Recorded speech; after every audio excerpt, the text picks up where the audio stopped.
दोस्तों अभी हाल ही में भारत के पूर्व प्रधानमंत्री डॉक्टर मनमोहन सिंह जी का निधन हो चुका है। इसी के चलते यहाँ पर सोशल मीडिया पर और न्यूज़ वगैरह में ये काफ़ी चर्चा में है। तो इसके लिए हमने डॉक्टर मनमोहन सिंह जी से जुड़े कई सवालों को इस वीडियो में कवर किया है। जैसे कि इन्हें कौन सा सम्मान मिला हुआ है और ये गवर्नर कब रहे हैं, प्रधानमंत्री कब बने, साथ ही इन्हें इनके कार्यकाल में कौन कौन से काम हुए, ये सारी चीज़ें यहाँ पर हम डिस्कस करने वाले हैं जो कि आपके आने वाली प्रतियोगिता परीक्षाओं में काम आ सकते हैं। और इतने सारे प्रश्नों को हमने एक साथ संग्रह करके उनके जवाब भी दिए हैं जो कि आपके कई काम आ सकते हैं। तो इस वीडियो को आखिर तक देख लीजिएगा, हो सकता है ये वीडियो आपके काम का हो जाए। तो सबसे पहला प्रश्न यहाँ पर हमारा है कि डॉक्टर मनमोहन सिंह जी कौन हैं। तो डॉक्टर मनमोहन सिंह जी भारत देश के पूर्व प्रधानमंत्री रह चुके हैं। दूसरा प्रश्न है, डॉक्टर मनमोहन सिंह जी कौन से नंबर के प्रधानमंत्री बने हैं। तो मैंने इसके बारे में काफ़ी सर्च किया है, तो अधिकतर जगह पर भारत के 14 प्रधानमंत्री बताए जा रहे हैं, लेकिन कहीं कहीं पर 13वें प्रधानमंत्री भी बताया जा रहा है। तो आप इसको एक बार और थोड़ा सा सर्च कर लीजिएगा। अगले प्रश्न की ओर चलते हैं। 2024 वर्तमान में प्रधानमंत्री कौन है। तो एक प्रश्न यह भी बनता है, तो इसका है नरेंद्र मोदी जी। और अगला प्रश्न है, डॉक्टर मनमोहन सिंह जी का जन्म कब हुआ। तो 26 सितंबर 1932 को इनका जन्म हुआ था।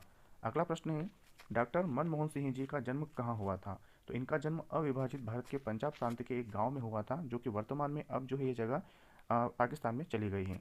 अगला प्रश्न है, डॉक्टर मनमोहन सिंह जी किस पार्टी के थे। तो देख लीजिए, इनका इंडियन नेशनल कांग्रेस पार्टी के ये थे। और अगला प्रश्न है, डॉक्टर मनमोहन सिंह जी प्रधानमंत्री कब बने।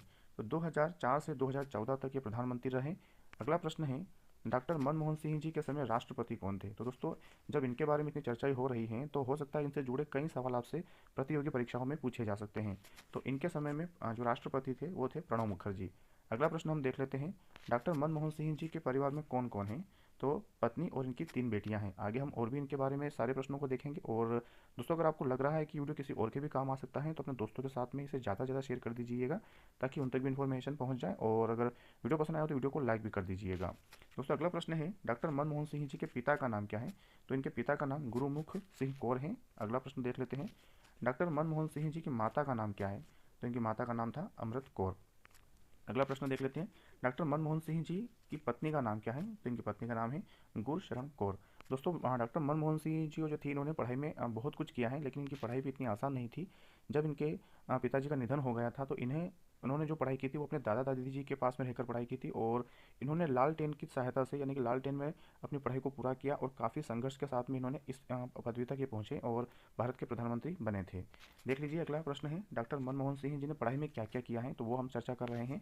इन्होंने पंजाब विश्वविद्यालय से, जो कि उस समय होशियारपुर पंजाब में था, और यहाँ से इन्होंने अर्थशास्त्र का अध्ययन किया। और 1952 से 1954 तक क्रमशः स्नातक और परास्नातक की डिग्री प्राप्त की, जो कि उनके शैक्षणिक जीवन में प्रथम स्थान पर रहा। और उन्होंने 1957 में कैम्ब्रिज विश्वविद्यालय से अर्थशास्त्र की पढ़ाई पूरी की। साथ ही दोस्तों, मैं यहाँ पर आपको एक और बात बता देता हूँ कि ये इतने बड़े अर्थशास्त्री थे कि इन्हें जो वो इकोनॉमी के सफल डॉक्टर भी कहा जाता है। और इनके कार्यकाल में इकोनॉमी बहुत ही अच्छे स्तर पर चली गई थी। डॉक्टर मनमोहन सिंह जी कब गवर्नर बने। देख लीजिए, अगला प्रश्न, 16 सितंबर 1982 को ये गवर्नर बन चुके थे। और गवर्नर, दोस्तों, गवर्नर कौन होता है। अगर आपने देखा हो कि जितने भी नोट होते हैं वो बिना गवर्नर के साइन के चल ही नहीं सकते हैं, हर नोट पर गवर्नर के साइन होते हैं। तो ये एक ऐसे एकलौते प्रधानमंत्री थे जिनका जो है वो गवर्नर रह चुके हैं और इनके नोट पर साइन है। अगला प्रश्न देख लीजिए, अगर इसी प्रश्न से जुड़ा हुआ हमारा अगला प्रश्न है कि आरबीआई के वर्तमान गवर्नर कौन है। तो ये हम 2024 की बात कर रहे हैं। श्री शक्तिकांत दास जो है वो अभी वर्तमान में आरबीआई के गवर्नर हैं। अगला प्रश्न देख लीजिए, डॉक्टर मनमोहन सिंह जी का कितने वर्ष की उम्र में निधन हुआ है। तो ये 92 वर्ष की उम्र में इनका निधन हो गया है। डॉक्टर मनमोहन सिंह जी का निधन कब हुआ। तो देख लीजिए, हमने अभी हाल ही में बात की थी, 26 दिसंबर 2024 को इनका निधन हो गया है। अगला प्रश्न देख लीजिए, ऐसे कौन से प्रधानमंत्री हैं जिनके नोट पर साइन है। इस प्रश्न के बारे में हमने आगे चर्चा कर ली है। देख लीजिए, डॉक्टर मनमोहन सिंह जी। अगले प्रश्न की ओर बढ़ते हैं, डॉक्टर मनमोहन सिंह जी को कौन सा सम्मान मिला है। तो इन्हें कई सम्मान मिले हैं, उनमें से मैंने कुछ प्रमुख जो है वो सम्मान यहाँ पर लिख दी है, उनके सन भी लिख दी है, जो कि आपकी कई परीक्षाओं में आपसे प्रश्न पूछा जा सकता है। तो आप यहाँ से उन्हें देखकर अपनी चीज़ों को सही कर सकते हैं। जैसे कि यहाँ पर भारत का दूसरा सबसे बड़ा नागरिक सम्मान जो होता है वो पद्म विभूषण, जो कि उन्हें 1987 में मिल चुका है। उसके बाद में सर्वश्रेष्ठ वित्त मंत्री के लिए एशिया मनी अवार्ड 1993 और 94 दोनों का उन्हें ही मिला था। साथ ही यूरो मनी अवार्ड जो कि 1993 में भी मिला था, वो भी उन्हें ही मिला था।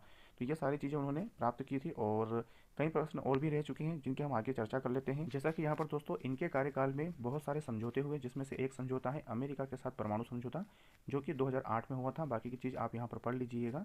साथ ही यहाँ पर इन्होंने वेट यानी कि मूल्य वर्धित कर की शुरुआत की, जटिल अप्रत्यक्ष कर प्रणाली को सरल बनाया और कराधान को सुव्यवस्थित किया। साथ ही यहाँ पर देख लीजिए राष्ट्रीय ग्रामीण रोजगार गारंटी अधिनियम जो कि 2005 में ग्रामीण परिवारों को रोजगार की गारंटी थी, जिससे गरीबों में कमी आई। साथ ही यहाँ पर देख लीजिए सूचना का अधिकार जो कि 2005 में शासन में पारदर्शिता और जवाबदेही बढ़ाकर नागरिकों को सशक्त बनाया। और भी देख लीजिए विदेशी मुद्रा संकर प्रबंधन जो कि 1991 भारत में आर्थिक संकट का समाधान किया, आईएमएफ से ऋण प्राप्त किया और संरचनात्मक सुधार लागू किया। और भी यहाँ पर देख लीजिए 1991 में आर्थिक सुधार, वित्त मंत्री के रूप में उन्होंने भारत के उदारीकरण का नेतृत्व किया और बाजारों को खोला, व्यापार बाधाओं को कम किया और लाइसेंस राज को समाप्त कर दिया। साथ ही यहाँ पर देख लीजिए और भी इन्होंने कई कार्य किए हैं, जैसे कि एक और चीज़ यहाँ पर हम देख लेते हैं, मनमोहन सिंह जी के कार्यकाल की अहम उपलब्धि में जनवरी 2009 में आधार कार्ड योजना शुरू की गई और यही आधार आज देश के सभी नागरिकों के लिए पहचान बन गया है। तो दोस्तों ये थी यहाँ पे छोटी जानकारी। आई होप कि आपको जानकारी पसंद आई होगी, तो वीडियो को लाइक कर अपने दोस्तों के साथ में ज़्यादा से ज़्यादा शेयर कर दीजिए, ताकि उन लोगों तक भी इन्फॉर्मेशन पहुँच जाए और उनके लिए ये वीडियो काम का हो जाए। और अगर आप इसी प्रकार की और भी जानकारी आगे भविष्य में देखना चाहते हैं तो आप हमारे चैनल को सब्सक्राइब कर लीजिए, नोटिफिकेशन बिल को ऑन कर लीजिएगा, ताकि आपको आने वाली वीडियो की नोटिफिकेशन मिलती रहे। तो मिलते हैं दोस्तों अगली वीडियो में एक नए टॉपिक के साथ।